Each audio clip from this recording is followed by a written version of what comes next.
Andhra Pradesh Agnikula Kshatriya welfare and development corporation చైర్మన్గా పదవి బాధ్యతలు స్వీకరించిన చిలకలపూడి పాపారావు విజయవాడ గొల్లపూడి బీసీ సంక్షేమ భవన్లో ఆంధ్రప్రదేశ్ అగ్నికుల క్షత్రియ వెల్ఫేర్ అండ్ డెవలప్మెంట్ కార్పొరేషన్ చైర్మన్గా నేడు పదవి బాధ్యతలు స్వీకరించిన శ్రీ పాపారావు విశిష్ట అతిథులుగా విచ్చేసిన ఆంధ్రప్రదేశ్ మంత్రివర్యులు కొల్లు రవీంద్ర, ప్రభుత్వ శాసనసభ విప్ బొమ్మిడి నాయకర్, మాజీ రాజ్యసభ సభ్యులు మోపిదేవి వెంకటరమణ పాల్గొన్నారు.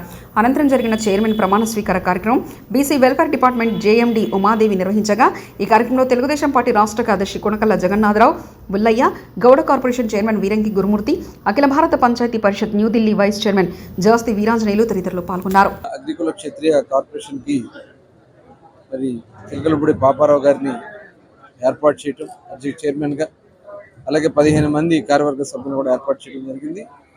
ఈరోజు వారు ప్రమాణ స్వీకార కార్యక్రమాన్ని ఈరోజు బీసీ కార్యాలయంలో చేయడం జరిగింది. వాళ్ళు ఏదైతే బలహీన వర్గాన్ని మొట్టమొదటి నుంచి గుర్తించినటువంటి పార్టీ తెలుగుదేశం పార్టీ. ఆనాడు అన్న నందమూరి తారక రామారావు గారు కానీ, అలాగే నారా చంద్రబాబు నాయుడు గారు కానీ అనేక సంక్షేమ అభివృద్ధి కార్యక్రమాలు, ఆదరణ స్కీమ్ కానీ, విదేశీ విద్య కానీ, మరి ముఖ్యంగా అగ్నికుల క్షత్రియ ఏదైతే మత్స్యకార వృత్తికి సంబంధించినవి 50 సంవత్సరాలకే పెన్షన్ కానీ, అదేవిధంగా మరి పెద్ద ఎత్తున కార్పొరేషన్ నుంచి లోన్లు ఇప్పించడం కానీ, ఆయిల్ సబ్సిడీస్ కానీ, వీటన్నిటి కూడా శ్రీకారం, బ్యాన్ పీరియడ్ డబ్బులు కానీ, ఇవన్నీ కూడా శ్రీకారం చుట్టింది తెలుగుదేశం ప్రభుత్వం. అలాగే ఈరోజు కూటమి ప్రభుత్వం కూడా ఇవాళ జనసేన, తెలుగుదేశం, భారతీయ జనతా పార్టీ గత 5 సంవత్సరాలు కేంద్ర రాష్ట్ర ప్రభుత్వాల నుంచి రావాల్సినటువంటి నిధుల్ని గత జగన్మోహన్ రెడ్డి ప్రభుత్వం తీసుకురాకుండా మోసం చేసి కేవలం 5,000, 10,000 ఇచ్చి మభ్యపెడుతూ వచ్చారు. ఇవాళ మళ్ళీ ఈ కార్పొరేషన్ బలోపేతం చేయటం, కనీసం ఆ కార్పొరేషన్ కూర్చుంటా కుర్చీలు కూడా ఇవ్వలే. 5 సంవత్సరాలు ఒక పైసా ఇవ్వలే, కూర్చుంటా కుర్చీలు కూడా ఇవ్వకుండా దగా చేసినటువంటి వ్యక్తి జగన్మోహన్ రెడ్డి మళ్ళీ ఆ కార్పొరేషన్కి జవసత్వాలు తీసుకురావాలనే లక్ష్యంతో ఇవాళ బడ్జెట్ కూడా 39,000 కోట్ల రూపాయలు బీసీ వెల్ఫేర్ కోసం ఏర్పాటు చేయడం జరిగింది.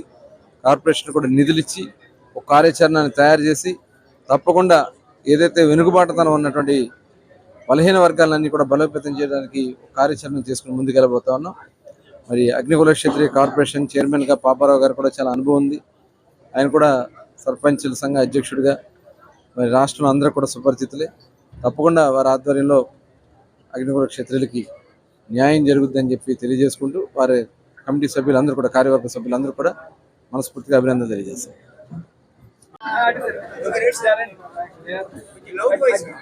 అందరికీ నమస్కారం. ఈరోజు అగ్నికుల క్షత్రియ కార్పొరేషన్ చైర్మన్గా నన్ను నియమించినటువంటి మరి డిప్యూటీ సీఎం పవన్ కళ్యాణ్ గారికి, అలాగే ముఖ్యమంత్రి వాళ్ళు చంద్రబాబు నాయుడు గారికి, అలాగే లోకేష్ బాబు గారికి కూడా ప్రత్యేకమైన ధన్యవాదాలు తెలుపుకుంటా ఉన్నాను.